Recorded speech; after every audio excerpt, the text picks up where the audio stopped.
प्रसार भारती अभिलेखागार की प्रस्तुति सदाबहार सुनहरे दौर का अनमोल खजाना।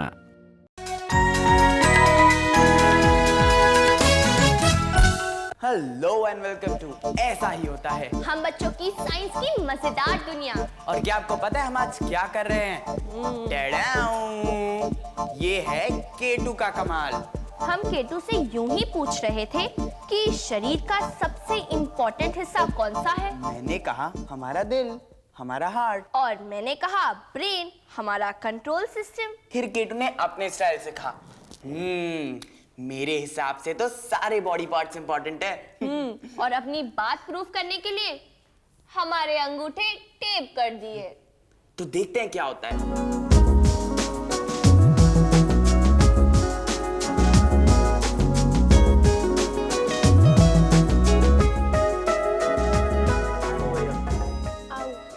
मैं तो समझ गया, हमारा अंगूठा भी और बॉडी पार्ट्स को अंगूठा दिखा सकता है।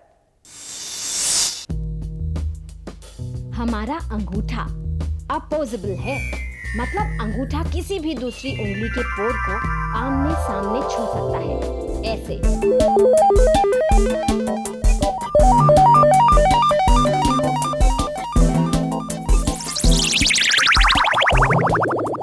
हमारे हाथ की 27 हड्डियां कुछ ऐसे जुड़ी हैं कि हम बहुत सारे छोटे बड़े काम बड़ी आसानी से कर लेते हैं। हाथ की ये बनावट हमारे लिए कितनी जरूरी है खुद देखते हैं। छोटे छोटे काम जो हम बिना सोचे कर लेते हैं कितने मुश्किल बन गए हैं। ना तो कुछ उठता है, ना कैंची से कटता है, और लिखाई ऐसी कि एग्जाम में सिर्फ अंडा ही मिल सकता है। अब समझ में आया अपने अंगूठे की बनावट का महत्व। ये संरचना और किसी भी जानवर के अंगूठे से बिल्कुल अलग है। इसीलिए तो हम अपने हाथों से वो सब कर पाते हैं जो हम कर पाते हैं।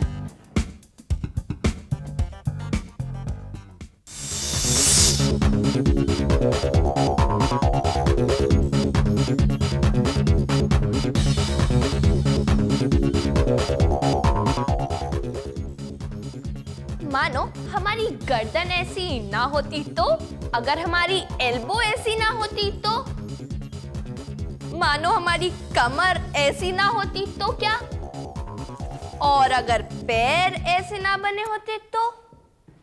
चलो मान लेते हैं हमारा ये हड्डियों का ढांचा होता ही ना तो।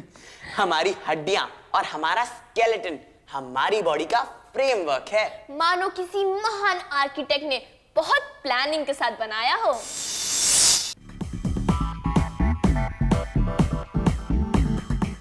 ये भी तो प्लानिंग ही है, प्रकृति की प्लानिंग, कि शरीर अगर एकदम नर्म हो तो बाहर एक हार्ड शेल उसकी रक्षा करे।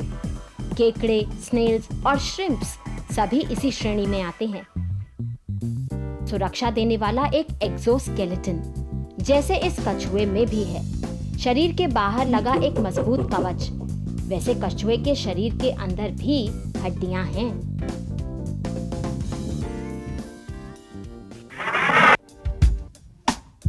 हम वर्टिब्रेट्स की हड्डियां सिर्फ शरीर के अंदर, हमारा एंडोस्केलेटन, हमारे सभी वाइटल ऑर्गन्स इसके अंदर बिल्कुल सुरक्षित, मानो एक मजबूत पैकिंग में बंद। स्केलेटन नहीं होता तो हमें आकार और मूवमेंट भी स्केलेटन ही देता है, वरना तो हम जेली होते।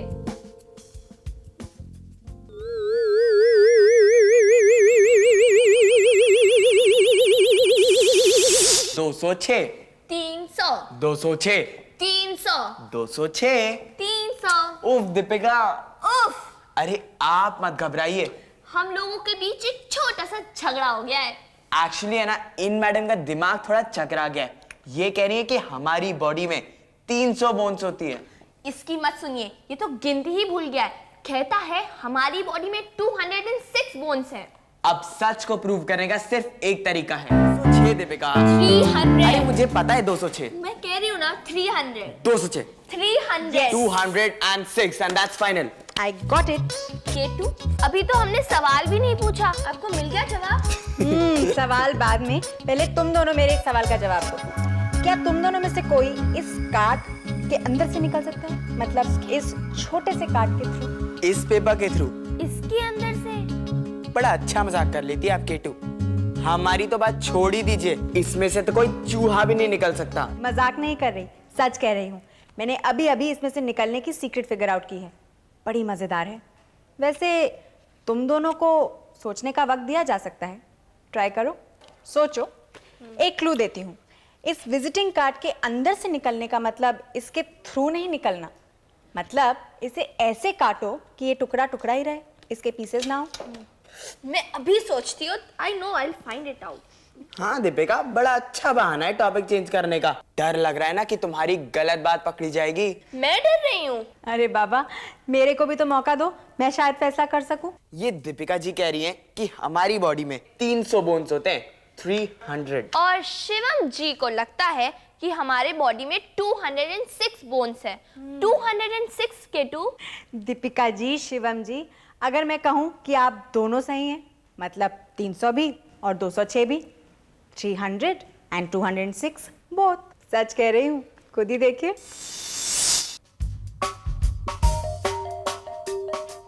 शरीर में कितनी हड्डियां डिपेंड करता है उम्र पर। बच्चों के शरीर में 300 या उससे भी ज्यादा, और जैसे जैसे वो बड़े होते हैं हड्डियां आपस में जुड़कर कम होती जाती हैं। अडल्ट में 206 हड्डियां ही होती हैं। 206 हड्डियां आपस में जोड़ने वाले 230 जोड़, जॉइंट्स, जोड़, ये भी कई तरह के। कुछ ऐसे जो पूरे 360 डिग्रीज की गोलाई में मूवमेंट दें, जैसे हमारे कंधे का बॉल एंड सॉकेट जॉइंट।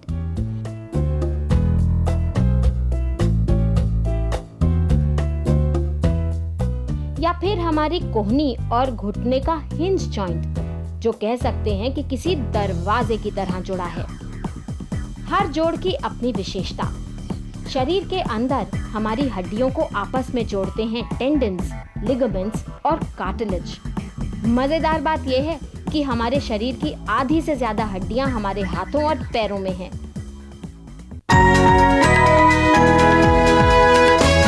जैसे जैसे हम ग्रो होते हैं, वैसे वैसे हमारे शरीर के सारे पार्ट्स प्रोपोर्शनली ग्रो होते हैं। पर ये वो बात नहीं जो हमें हैरान करती है। अमेजिंग बात तो वो है कि हमारी स्केलेटन को कैसे पता चलता है कि कितना बड़ा होना है। इमेजिन करिए, अगर आपका स्केलेटन छोटा ही रहे और ऑर्गन्स बड़े हो जाए तो? पर अगर हमारी हड्डियां बड़ी बड़ी हो जाए और ऑर्गन्स छोटे रह जाएं तो? पर ऐसा होता नहीं है, क्योंकि हमारी बॉडी अभी तक की सबसे एडवांस्ड मशीन से भी ज्यादा एडवांस्ड है।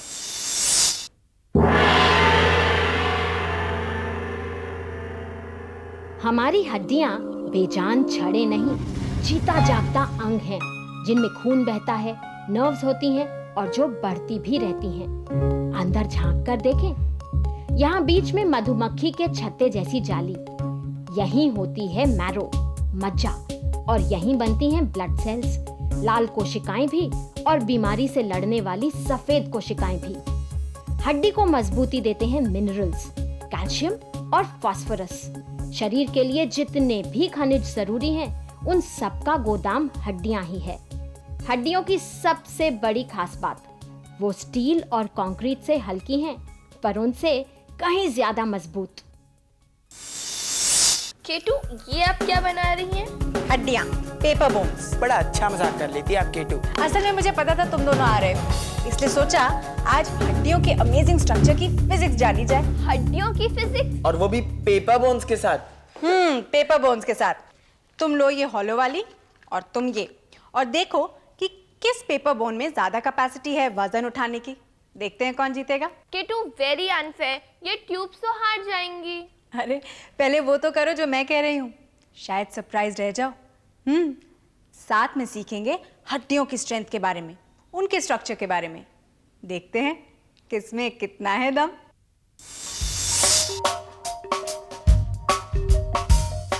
किसमें कितना है दम। पहले लेते हैं हॉलो ट्यूब्स को, कागज की खोखली हड्डियों को। वजन उठाने की कैपेसिटी चेक करनी है तो ऊपर रखना पड़ेगा वजन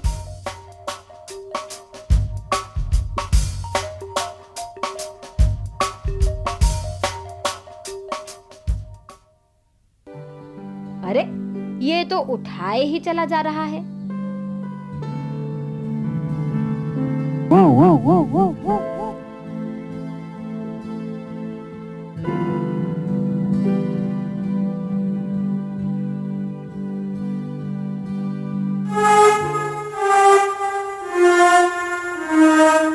अब देखें कि अगर हड्डियां ठोस होती, खंबे जैसी, तो क्या होता। अब कितना वजन उठा पाएंगी ये?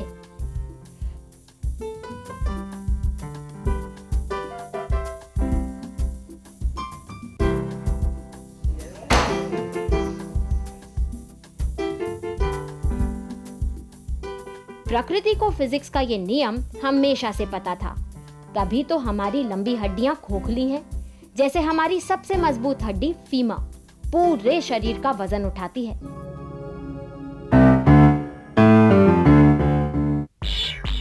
वैसे अगर हमारी हड्डियां खोखली ना होती तो हमारा वजन 3 गुना होता, 3 टाइम्स।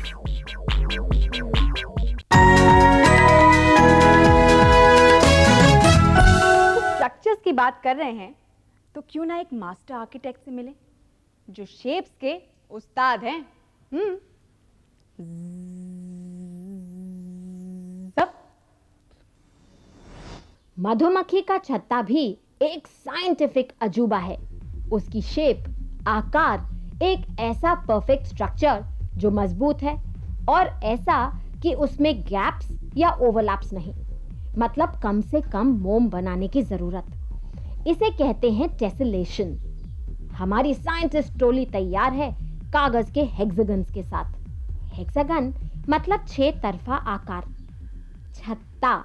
छत्ते की इस बनावट के कारण दबाव कुछ इस तरह बढ़ जाता है कि वो अपने वजन से 25 गुना अधिक वजन उठा सकता है। पर चाकोर भी तो टेसलेट हो सकते हैं, उनमें भी बीच में जगह नहीं छूटती। लेकिन शायद मधुमक्खी जानती है कि स्क्वायर्स उतनी मजबूती नहीं दे सकते।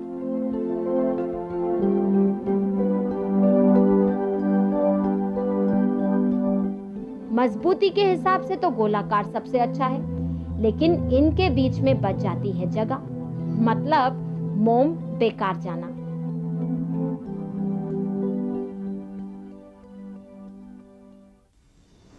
इतनी सी मधुमक्खी और इतना सा दिमाग, फिर भी बनाती है एक आर्किटेक्चरल वंडर।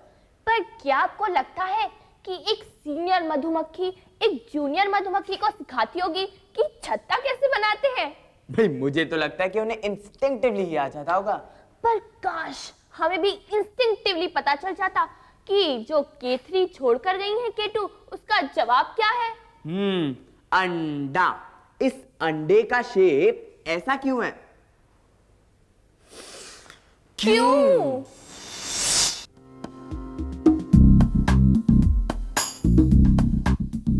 जोर लगा के हैशा, यही चैलेंज मिला है।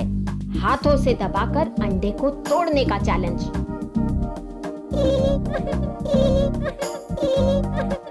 लेकिन ये नाजुक से अंडे तो बड़े मजबूत हैं। इनकी फिजिक्स समझते हैं। जब ऊपर से दबाव पड़ता है तो बल चारों तरफ लंबाई में बढ़ जाता है, अंडा टूटता नहीं। इस आकार को कहते हैं 3 डायमेंशनल आर्च। पक्षियों के अंडे इसीलिए अंदर पल रहे नाजुक चूजों को सुरक्षित रखते हैं।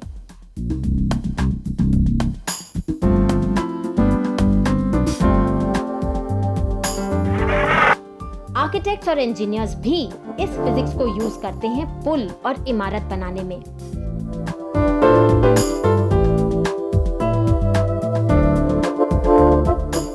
ये था एक साधारण पुल, लेकिन अगर इसके नीचे एक आर्च लगा दी जाए तो इसकी ताकत कई गुना बढ़ जाती है। वैसे आपकी कभी हड्डी टूटी है? मेरी कई दफा टूट चुकी है। बाप रे बाप, उम्मीद करती हूँ आपकी ना टूटे। बड़ा बोरिंग काम है, प्लास्टर के अंदर हफ्तों तक घर में घुसे रहो। वैसे सोचा है हड्डी टूटती है तो क्या होता है, वापस कैसे जुड़ती है? कई सारे सवाल हैं जिनके जवाब सिर्फ एक डॉक्टर दे सकते हैं। तो जाइए पूछिए डॉक्टर से, हड्डी तुड़वा के नहीं, एक्सपर्ट बन के।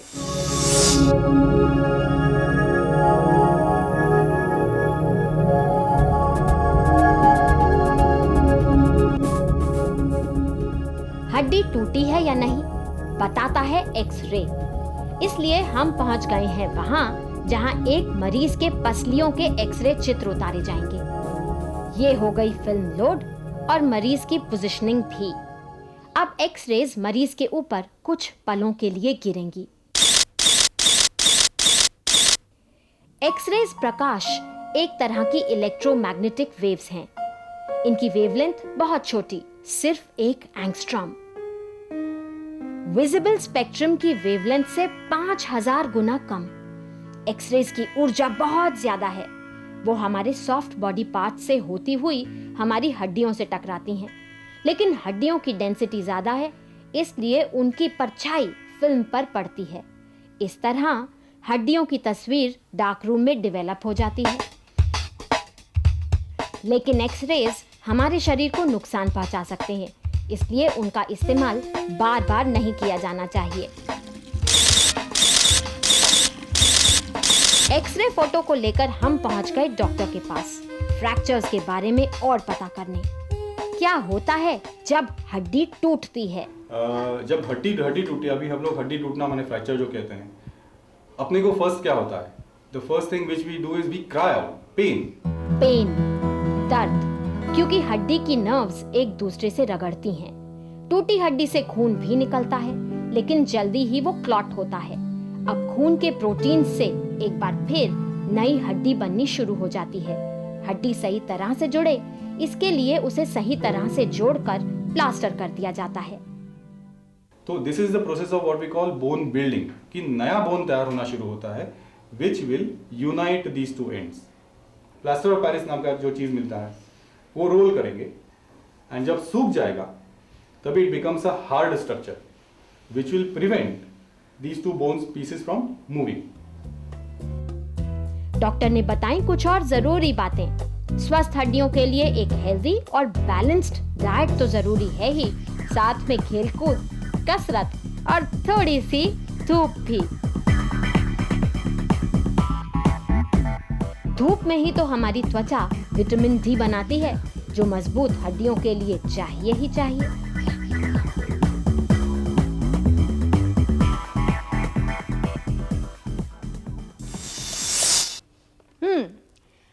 सोचिए, अगर बैंक से पैसा निकालते जाएं तो क्या होगा? ठन ठन गोपाल। मैं बात कर रही हूं अपनी हड्डियों की, जो खुद में एक बैंक है, कैल्शियम का बैंक। बात बिल्कुल साइंटिफिक है।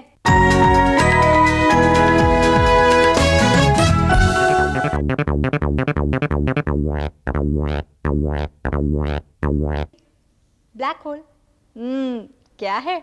यही तो है हमारा K3। ब्लैक होल्स सीधा संबंध तारों की मृत्यु से। तारे भी आदमी की तरह जीते हैं, फिर मर जाते हैं। उनका जीवन करोड़ों वर्ष लंबा। कुछ तारे इतने विशालकाय कि जब उनकी ऊर्जा खत्म होती है तो वो बहुत घने हो जाते हैं। उनका गुरुत्व, ग्रेविटी इतनी ज्यादा कि प्रकाश भी उनमें से बाहर नहीं आता। प्रकाश बाहर नहीं मतलब काला अंधियारा, ब्लैक होल। वैसे सब तारे ब्लैक होल नहीं बनते, कुछ व्हाइट ड्वार्फ्स बनते हैं और कुछ न्यूट्रॉन स्टार्स। एक रोचक तथ्य, हमारा सूरज एक विशाल तारा है, लेकिन करोड़ों वर्ष बाद जब उसकी ऊर्जा खत्म होगी तो वो व्हाइट ड्वार्फ बनेगा, ब्लैक होल नहीं। डॉक्टर एस चंद्रशेखर, वो सुप्रसिद्ध भारतीय वैज्ञानिक जिन्हें ब्लैक होल्स पर काम के लिए नोबेल प्राइज मिला। इतने सारे जवाब हमारे लिए तो बहुत मुश्किल होता जा रहा है, आप लोगों में से विनर्स चूज करना। But very good, keep trying, आपकी बारी भी आएगी। तो चलिए अब पता करते हैं क्विज नंबर 5 के मजेदार सवाल का मजेदार जवाब। देखिए, सोडा या कार्बोनेटेड वाटर में डाले जाने पर किशमिश इस तरह ऊपर नीचे क्यों कर रहे हैं? सही जवाब ये है कि सोडा से निकलती कार्बन डाइऑक्साइड के बुलबुले किशमिश से चिपक जाते हैं। किशमिश की डेंसिटी, घनत्व कम हो जाता है और वो ऊपर उठता है। ऊपर पहुंचने पर कार्बन डाइऑक्साइड के बुलबुले फूट जाते हैं और किशमिश की डेंसिटी एक बार फिर बढ़ जाती है, वो डूब जाता है। फिर बुलबुले चिपकते हैं, फिर ऊपर। बस इसीलिए किशमिश सोडा में नाचते रहते हैं। आपने क्या सोचा कि हम लोग केटू का चैलेंज हार गए? बिल्कुल नहीं, हम ले आए विजिटिंग कार्ड और एक कैंची, और अब देखिए हमारा कमाल।